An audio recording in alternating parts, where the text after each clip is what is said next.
Standard Bible, copyright by the Lockman Foundation. We are starting from 2 Chronicles. Can you say 2 Chronicles? 2 Chronicles, Chapter 8, verse 7. Thank you. We're gonna do it. 2 Chronicles, 2 Chronicles, chapter 8, chapter 8, verse 7. Verse 7. Okay. Verse 7. All the people who were left of the Hittites, the Amorites, the Perizzites, the Hivites, and the Jebusites, and the termites. Just kidding about the termites, who were not of Israel. Termites are like little bugs that eat your house. But there are really no termites listed in the Bible that I know of. But these all these like groups of people, they end in the ites, and so you just kind of think they're termites. Pretty much. But they're not. We'll see. Namely from their descendants who were left after them in the land whom the sons of Israel had not destroyed. Verse 8. Namely from their descendants who were left after them in the land whom the sons of Israel had not destroyed, them Solomon raised as forced laborers to this day. Were they supposed to destroy the people?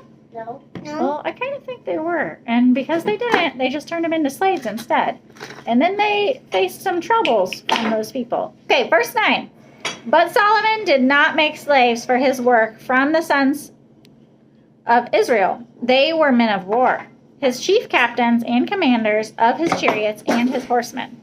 Verse 10. These were the chief officers of King Solomon, 250, who ruled over the people. Then Solomon brought Pharaoh's daughter up from the city of David to the house which he had built for her. For he said, My wife shall not dwell in the house of David, king of Israel, because the places are holy where the ark of the Lord has entered. Verse 12. Then Solomon offered burnt offerings to the Lord on the altar of the Lord, which he had built before the porch. Interesting. And did so according to the daily rule, offering them up according to the commandment of Moses for the Sabbaths, the new moons, and the 3 annual feasts, the feast of unleavened bread, the feast of weeks, and the feast of booths. Do you know what the feast of booths is? It's like the Feast of Tabernacles is also another name for it. I'm going to tell you about that one because it's the one I know.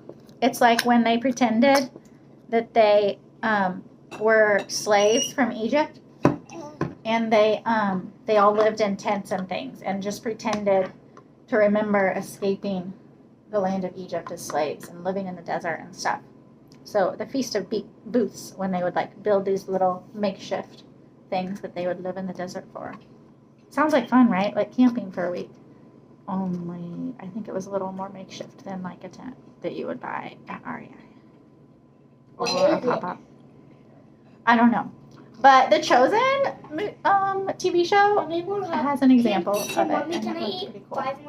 Okay, verse 14. Now, according to the ordinance of his father... But Mommy, wait! Now, according to the ordinance of his father, David... That was verse 14, by the way. He appointed the divisions of the priests. We're starting over at verse 14.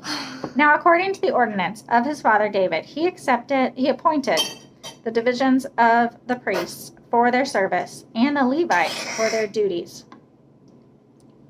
of praise and ministering before the priests, according to the daily rule. The gatekeepers by their divisions at every gate. For David, the man of God, had so commanded.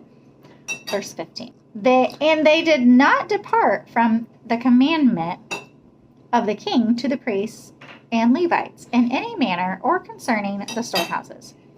Thus all the work of Solomon was carried out from the day of the foundation of the house of the Lord and until it was finished. Good. So the house of the Lord was completed. Verse 17.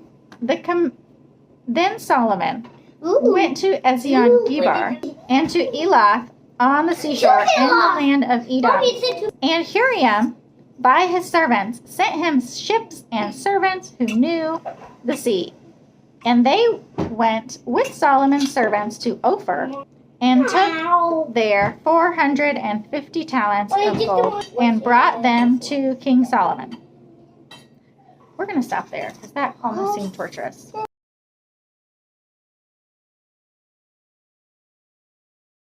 You need to eat your green beans too. I I need to am eat having 5 more cookies. Well, actually, I'm almost done with my hot dog. Well, good for you. You know what tastes delicious with green beans? What? Hot dogs. Some people put little hot dogs in green beans. Did you know that? They mix them together. They gobble them up. That wouldn't be yummy for me, though. It wouldn't be yummy for you? How do you know unless you try it? How many cookies can I eat, too? But do Well, I have to depends. dip I'll it show in you. ketchup? Sometimes they dip them in ketchup. Dip them in ketchup with green bean and hot dog. Sometimes they mix them together and dip them in ketchup. Yeah. And